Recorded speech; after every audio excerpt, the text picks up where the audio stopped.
Shot timers have largely been the same since I got into this racket over 10 years ago, but the new Shooters Global timers are pushing things in an interesting direction. What do I mean by that? Well, when was the last time you were asked to update your timer's firmware? Welcome back to the Humble Marksman channel. I'm David, and this is the SG Timer 2, and this is the SG Go. Both of these are available from Shooters Global. I am not going to sell you on, getting one of these or why you should use a timer in general, but if you're serious about improvement, you're probably pushing yourself with the use of a timer, and a shot timer is going to work better than a phone timer. Well, first I need to start with some good news. If you're in the I don't want to spend money crowd, that's fine. There is an app that Shooters Global has developed called the Drills app that can be used with the timer, but it's got a built-in shot timer. So if you just want to use it for dry fire, it's absolutely perfect for doing so. Now, I'm not going to break down like the menu and the functions on everything on how these things work, because these things do some things that other timers don't, and I think that that's really where the value in these lies. First and foremost,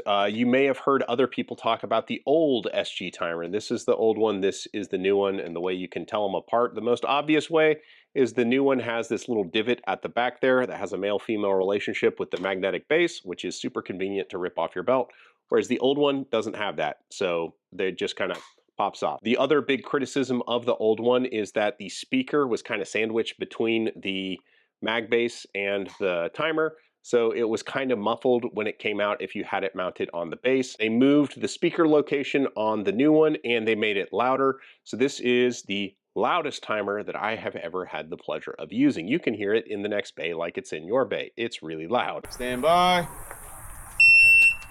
Which is a good thing, honestly. Probably the biggest difference between the two timers is that this one only has 2 buttons and you have to connect it to your phone, but the phone app is super robust to get into kind of the menu, whereas this one has 3 buttons and you can kind of navigate the menus better with it.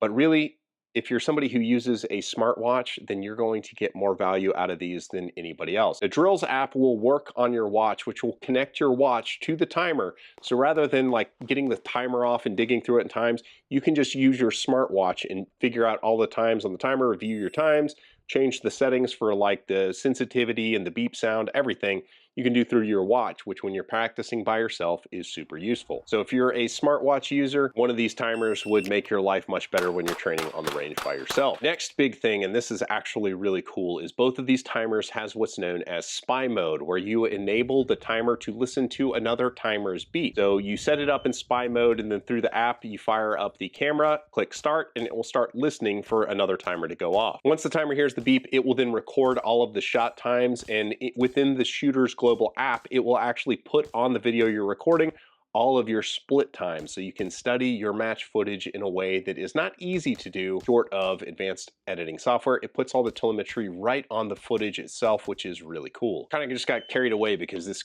memory card doesn't have a ton of space left, but a shout out to all the dads in the audience, Chris Pie 5, all that. And also, what do you call a pair of ninjas walking on the street? A pair of sneakers. And before we resume, these were provided to me by Shooters Global, no money changed hands or anything like that. I just am really into the practical shooting stuff, and this seemed like new innovative practical shooting gear, so I wanted to kind of vet it out. So who is this timer best for? Somebody with a smartwatch, honestly. Somebody who's comfortable using a phone to manipulate the menus. In this case, this one is roughly 2x the cost of this one. This one's about 150 bucks. This one's about 300 bucks.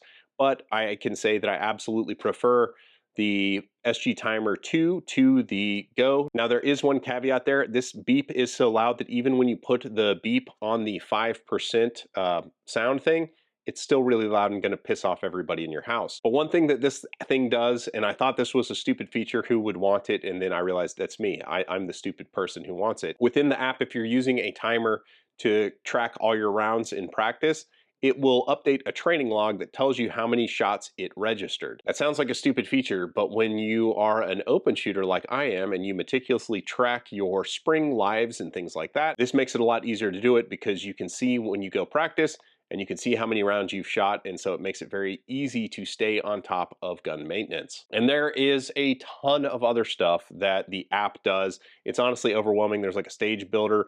It doesn't connect the practice score, which is a downer, but you can score through the timer and the app all of the shooters who are on the drills app, you can make like a squad and have a little match and all that kind of stuff, and use the timer to do like practice matches, which is neat. Never tried it, but seems cool. In RO mode, I will say there is an RO mode you can put this on. It saves all of the strings that you record in the timer, so you can dig back through it and pull up somebody's old time. So if there's a discrepancy on the time, you can figure out where you are in the order and pull up the shooter's log and validate the time, which is very useful.